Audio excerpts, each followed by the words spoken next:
প্রিয় দর্শক শ্রোতা, আসসালামু আলাইকুম এবং অশেষ শুভকামনা সবার জন্য। আমরা অনেক সময় সর্বশক্তিমান আল্লাহর কাছে অনেক কিছু চাই নিজেদের জন্য। আল্লাহ আমাকে এটা দাও, ওটা দাও, নির্দিষ্ট করে বলি। কারণ আমরা আসলে নিশ্চিত করে জানিও না আমরা কি চাই, কিসে আমাদের মঙ্গল, কিসে অমঙ্গল আমরা সবসময় বুঝতে পারি না। সো বুঝতে না পারবার কারণে চাহিদাটি স্পেসিফিক করে তুলি সর্বশক্তিমানের কাছে। তো বারবার চাইতে চাইতে অনেক সময় হয়তো সর্বশক্তিমান সেটি আমাদের দিয়েও দেন, কিন্তু একটি সময় দেখা যায় যে না, আমি যেই জিনিসটি খুব চেয়ে চেয়ে নিয়েছি, অর্থাৎ আমার আরাধ্য, সেইটি আমার জন্য কল্যাণকর হয়নি। অনেক সময় এরকম দেখা গেছে। তো তাই অনেকে বলেন যে সর্বশক্তিমানের কাছে নির্দিষ্ট করে কিছু চাওয়ার দরকার নেই, না চেয়ে বরং এরকম বলো যে আমার জন্য যা ভালো তুমি আমাকে তাই দাও। কারণ যেহেতু আমরা জানি না কোন জিনিসটি ভালো আমাদের জন্যে, তো বুদ্ধিমান যারা তারা এমন প্রার্থনা করেন যে আমাকে সর্বোত্তমটি দাও, সবচেয়ে ভালোটি দাও, যেখানে আমার কল্যাণ আছে সেইটি আমাকে দাও, অকল্যাণ যেখানে আছে সেটি আমাকে দিও না।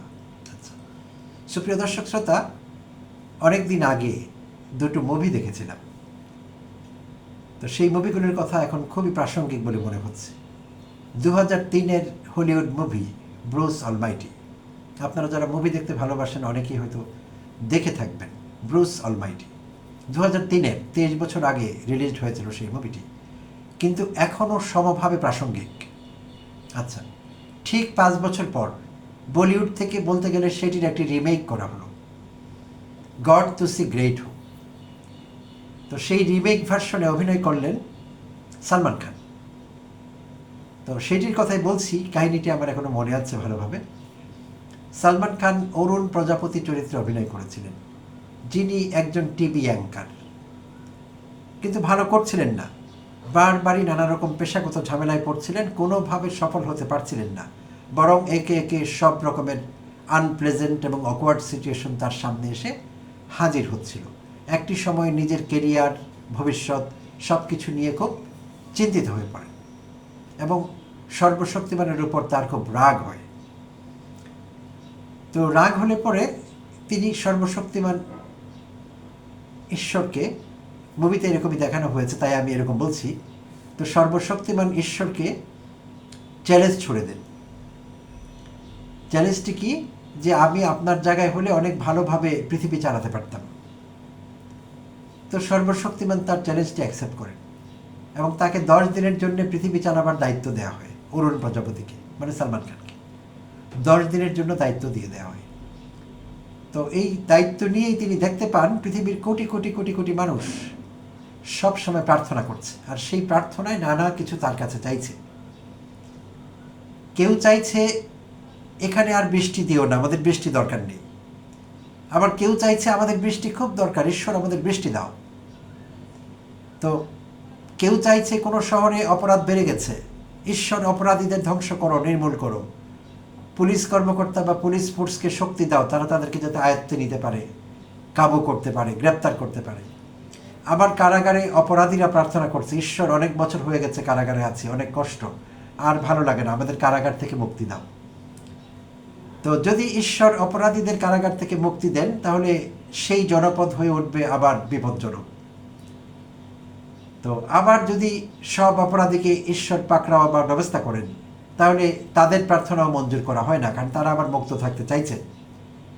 তো এইভাবে দেখা গেছে কেউ কাউকে পছন্দ করছে, তার পছন্দের মানুষের সঙ্গে তাকে মিলিয়ে দিতে বলছে, কিন্তু সেই মানুষটি আবার আরেকজনকে পছন্দ করছে, সে চাইছে তাকে তার সঙ্গে মিলিয়ে দেওয়া হোক। তো এই বিষয়গুলো ডিফিকাল্ট সিচুয়েশন, তো হচ্ছে না, সব কিছু সমন্বয় করা যাচ্ছে না। তো অরুণ প্রজাপতি দেখলেন যে সর্বশক্তিমান ঈশ্বরের দায়িত্ব পালন করা সহজ না, খুব খুব কঠিন। তো তিনি বুঝতে না পেরে কিছু সিদ্ধান্ত নেন। সেই সিদ্ধান্তে দেখা গেল শহরের বড় বড় কারাগার, সব অপরাধীরা মুক্ত হয়ে গেছে। কারণ অপরাধীরা চাইছিল, তার কানে একদিন অনেক আওয়াজ আসছিল, হাজার হাজার অপরাধী বলছিল আমাদের ছাড়া পেতে দাও, আমাদের মুক্তি দাও। তো তিনি তাদের ইচ্ছে পূরণ করলেন, সব কারাগার ফাঁকা হয়ে গেল, সব অপরাধী বেরিয়ে গেল। বেরিয়ে গিয়ে তারা আবার অপরাধ শুরু করলো, শহরের জনজীবন জনপদ বিপজ্জনক হয়ে উঠল। তো আবার অরুণ প্রজাপতি একজনকে পছন্দ করতেন, মুভির নায়িকার কথা বলছি। তো নিশ্চয়ই সেই হিসেবে সেই নায়িকার সঙ্গে তিনি মিলিত হতে চাইতেন, একত্র হতে চাইতেন। আবার সেই নায়িকাকে আবার আরেকজন পছন্দ করেন, বেকুলভাবে তাকে পেতে চাইতেন। তো যখন সব মানুষের ইচ্ছে পূরণ করে দেওয়া হলো একদিন, তিনি ইচ্ছে পূরণ করে দিলেন গডের শক্তি অ্যাপ্লাই করে, তখন দেখা গেল সেই মানুষটি তার প্রেমিকাকে পেয়ে গেছে। কারাগারগুলো অপরাধী মুক্ত হয়ে গেছে এবং এরকম অনেক জায়গায় নানা রকম বিশৃঙ্খলা তৈরি হয়েছে, অসঙ্গতি দেখা দিয়েছে। সবার চাহিদা সবসময় একই সঙ্গে পূরণ করা যায় না এবং যাবে না। তো অনেক মূল্য দিয়ে তিনি বুঝতে পারলেন যে সর্বশক্তিমান ঈশ্বরের কাজের জায়গাটি সহজ না। যাই হোক, তো অবশেষে তিনি আগের জীবনে ফিরে যেতে চাইলেন এবং আগের জীবন ফিরে পেলেন, যেই জীবনে তার প্রেমিকা ছিল, তার ভালো লাগার মানুষেরা ছিল, পরিচিত জনপদ ছিল, অল্পেও সন্তুষ্ট ছিল, সফলতা ব্যর্থতার একটি মিলন ছিল, মিশ্রণ ছিল। সেই জীবনই তার কাছে পরবর্তীতে অ্যাকসেপ্টেবল বলে মনে হয়েছিল। তো এত কথা বলা এই জন্যে যে আমরা শেখ হাসিনার 15-15.5 বছরের শাসনে চরম বিরক্ত, হতাশ এবং যার পর নেই বীতশ্রদ্ধ হয়ে উঠেছিলাম হাসিনার শাসনের উপর, এবং আল্লাহর কাছে প্রার্থনা করছিলাম, দোয়া করছিলাম যে আমাদের হাসিনা থেকে মুক্তি দাও, আওয়ামী লীগ শাসন থেকে আমাদের মুক্তি দাও। সবাই মিলে বোধহয় কোটি কোটি মানুষ আমরা সেইটি চাইছিলাম। তো আমরা এত বেশি বেশি করে চেয়েছিলাম বলে আল্লাহ বৈষম্য বিরোধী ছাত্র আন্দোলনের হাত ধরে কোটা সংস্কার আন্দোলনের পথে হাসিনা মুক্ত বাংলাদেশ উপহার দিলেন। আমরা খুশি হয়ে গেলাম, কিন্তু এখন দেখছি আসলে খুশি হবার মতো কিছু ঘটেনি। প্রিয় দর্শক শ্রোতা, আমাদের তো ব্যক্তি শেখ হাসিনার সঙ্গে কোনো সমস্যা ছিল না। শেখ হাসিনা কার মেয়ে, শেখ মুজিবুর রহমানের মেয়ে নাকি ভুট্টোর মেয়ে, সেই সব তো আমাদের কোনো মাথা ব্যথা ছিল না। আমরা একজন ভালো শাসক চেয়েছিলাম, আমরা গুড গভর্নেন্স চেয়েছিলাম, সুশাসন চেয়েছিলাম। আমরা সেটি পাইনি, চরমভাবে হতাশ হয়েছিলাম। তাই আমরা হাসিনা থেকে মুক্তি চেয়েছিলাম। আওয়ামী লীগের সঙ্গে আমাদের কোনো সমস্যা ছিল না, হাসিনার চেহারা নিয়ে আমাদের কোনো ঝামেলা ছিল না, সব তো ঠিকঠাক ছিল। হাসিনা যদি শুধু ভালো শাসক হতেন, তিনি যতদিন বাঁচতেন, তিনি প্রধানমন্ত্রী হলে আমাদের কী সমস্যা হতো? কিছুই হতো না। বাট সুশাসন পাইনি বলে আমরা হাসিনা মুক্ত বাংলাদেশ প্রার্থনা করেছি, চেয়েছি, আরাধ্য ছিল আমাদের সেটি। আল্লাহ সে আমাদের চাহিদা পূরণ করেছেন, আশা পূরণ করেছেন। তো এখন হাসিনা নেই, কিন্তু হাসিনা আমলের সব কিছুই তো আছে।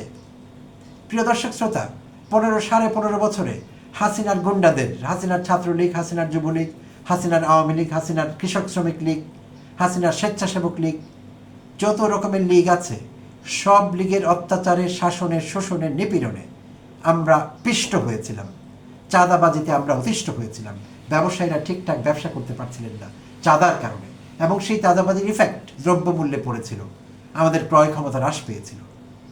তো 5 আগস্ট 2024 জুলাই অভ্যুত্থান কিংবা জুলাই আন্দোলন উত্তর বাংলাদেশে আমরা ভেবেছিলাম যে আর চাঁদাবাজি থাকবে না, কিন্তু প্রিয় দর্শক শ্রোতা, আমাদের হতাশ করে দিয়ে চাঁদাবাজি কি আবার ফিরে আসেনি? বেশি দেরি হয়েছিল কি? 5 আগস্ট বিকেলের মধ্যে চাঁদাবাজির বেশিরভাগ জায়গাগুলো দখল নিয়েছিল বর্তমান শাসক দল, বিএনপির মূল দল, যুবদল, ছাত্রদল, যত রকমের দল আছে, দলযুক্ত যতগুলো নাম, যতগুলো সংগঠন ছিল, 5 আগস্ট বিকেলের মধ্যে বেশিরভাগ জায়গা চাঁদাবাজির স্পটগুলো তারা দখলে নিয়েছিল। কোনো কোনো জায়গায় তারা এককভাবে দখলে নিয়েছেন, কোনো কোনো জায়গায় আওয়ামীদের সঙ্গে তারা ভাগ বাটোয়ারায় গেছেন। তাই তো হয়েছে। এবং 1 সপ্তাহের মধ্যে সবগুলো জায়গা, পয়সা কামাবার যতগুলো ধান্দা, যতগুলো ফাঁক ফোকর ছিল, সব কি দখল হয়ে যায়নি? সেখানে আওয়ামীরা নেই এখন বেশিরভাগ জায়গায়। অন্য মানুষ আছেন তো, তারা কারা? শাসক দলের লোক। হাসিনার সময় হাসিনার শাসক দলের লোক, বিএনপির সময় বিএনপির শাসক দলের লোক, তাই তো?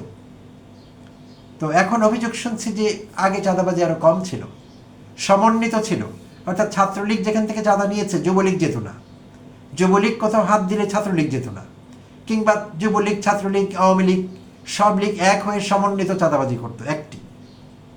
বাট এখন ভিন্ন ভিন্নভাবে যাচ্ছে তারা।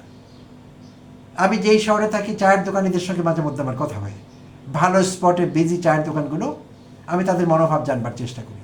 তারা আমাকে অনেকে বলেছেন, আগে তো একজন নিত চাঁদা, এখন তো 3 জনকে দেয়া লাগে। আচ্ছা, তো প্রতিটি জায়গায় আমরা এই অনিয়ম দেখছি। অন্তর্বর্তীকালীন সরকারের সময় বিএনপি বরাবরই কমপ্লেন করেছে যে সরকার মব নিয়ন্ত্রণ করতে পারছে না। প্রিয় দর্শক শ্রোতা, অন্তর্বর্তীকালীন সরকারের সময় আমরা তো এমন মব দেখিনি। যেভাবে আমরা বাংলাদেশ ব্যাংক দখল হতে দেখলাম মবক্রেসির মাধ্যমে, যেভাবে আমরা অন্যান্য জায়গায় মব দেখছি, এমন মব তো আমরা দেখিনি। এবং স্বরাষ্ট্রমন্ত্রী ঘোষণা দিয়েছিলেন মব আর থাকবে না। বিপুল উৎসাহ উদ্দীপনায় মব চলছে, ছিল এবং আছে, এবং আমাদের ভয় হচ্ছে অন্তর্বর্তীকালীন সরকারের সময় যে মবক্রেসি আমরা দেখেছি সেই মাত্রাটি, সেই সময়টি ছাড়িয়ে যাবে। মব কি তখনও আমাদের জন্য সুখকর ছিল? আমরা কি সমর্থন করেছিলাম? না। ঠেকাতে পেরেছিলাম? না। অন্তর্বর্তীকালীন সরকার ঠেকাতে পেরেছিল? না। কারণ একটি অভ্যুত্থানোত্তর দেশে আইনশৃঙ্খলা পরিস্থিতির অবনতি ঘটে।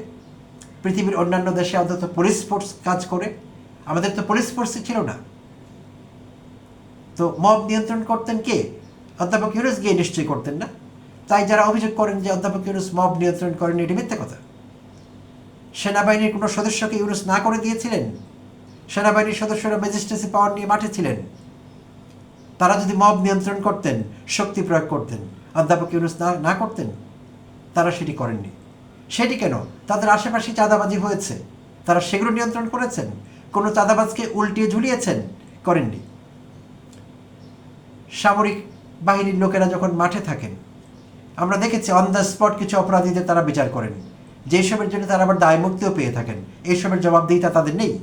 সেরকম কিছুও কি আমরা দেখেছি যে অপরাধীদের মনে ভয় ধরাবার জন্যে তারা আইন ভেঙে হলো দু চারটি কাজ করেছেন, যেই কাজের কারণে অপরাধ বন্ধ হয়েছে, অপরাধীরা ভয় পেয়েছে? একটি কাজও কি তারা এরকম করেছেন? করেননি। তাহলে অধ্যাপক ইউনূসের পক্ষে টেকনিক্যালি মব নিয়ন্ত্রণ করা সম্ভব ছিল না। কিন্তু এখন দেশে একটি গণতান্ত্রিক সরকার, স্বরাষ্ট্রমন্ত্রী হুঙ্কার দিলেন, সে হুঙ্কারের ফলাফল আমরা কি দেখতে পাচ্ছি? কিছুই না। তো প্রিয় দর্শক শ্রোতা, এখন বিশেষভাবে এই এপিসোডে যে বিষয়টি নিয়ে কথা বলবো সেই জায়গায় আসি।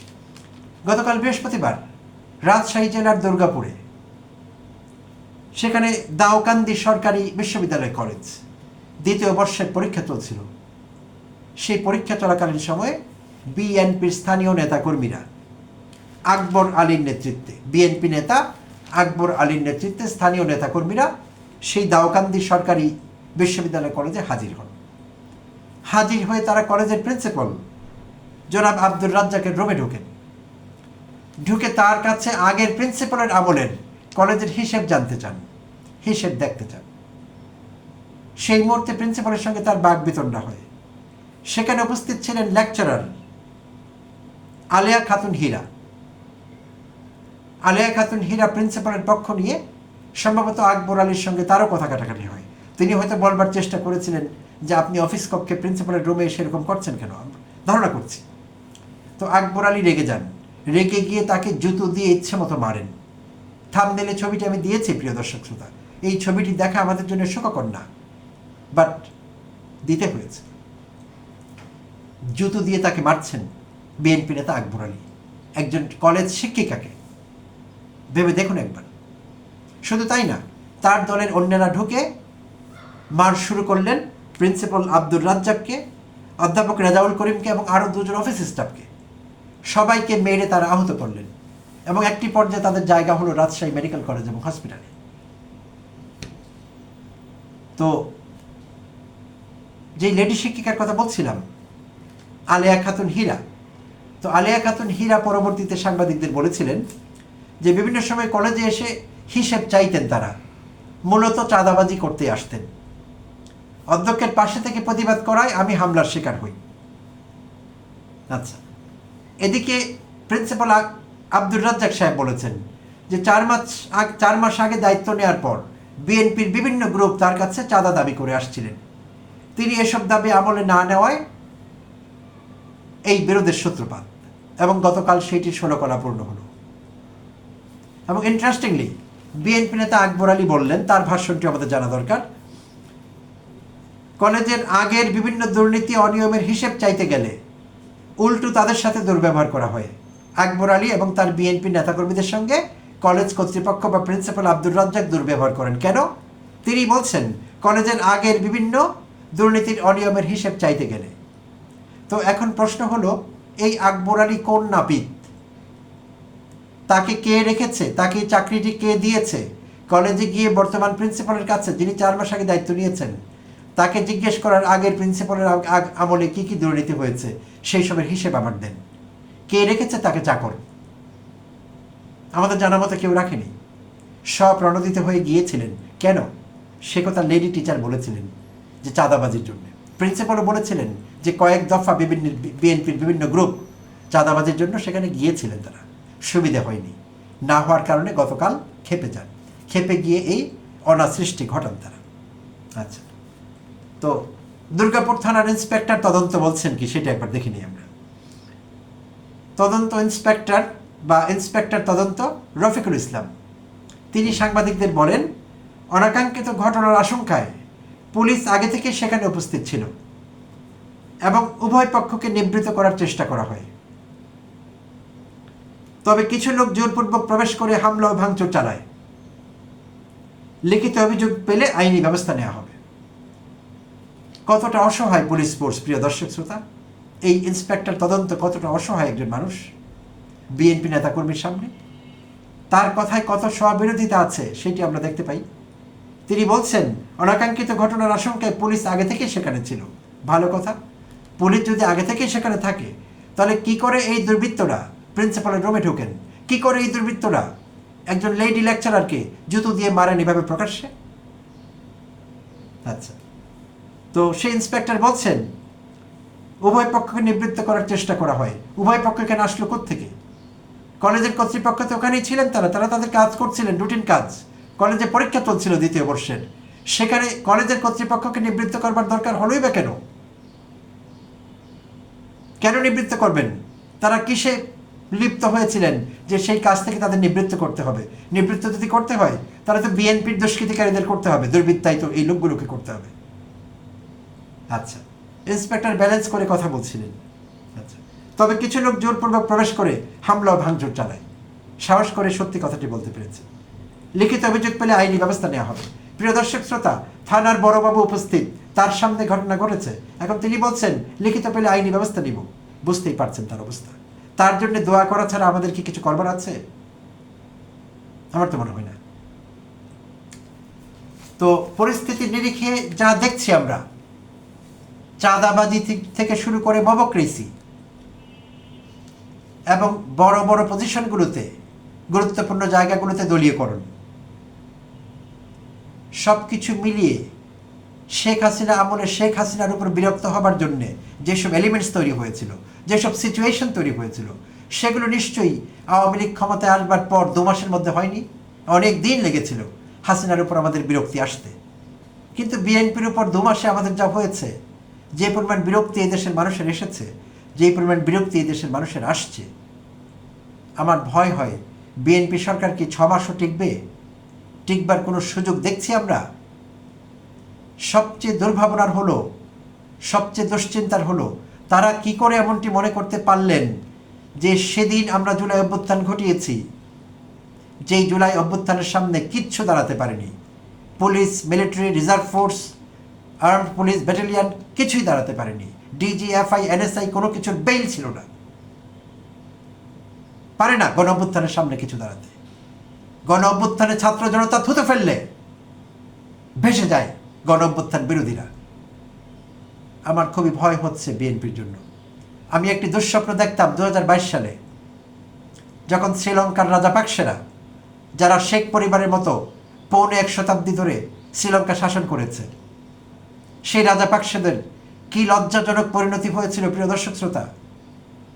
জনতা যখন ধাওয়া করছিলেন রাজাপাকসে প্রেসিডেন্টকে, অন্যান্য সব পদাধিকারীকে, এমপিকে, মন্ত্রীকে, জনতা পেছনে তারা সামনে ধাওয়া দিচ্ছিলেন কুকুরের মতো।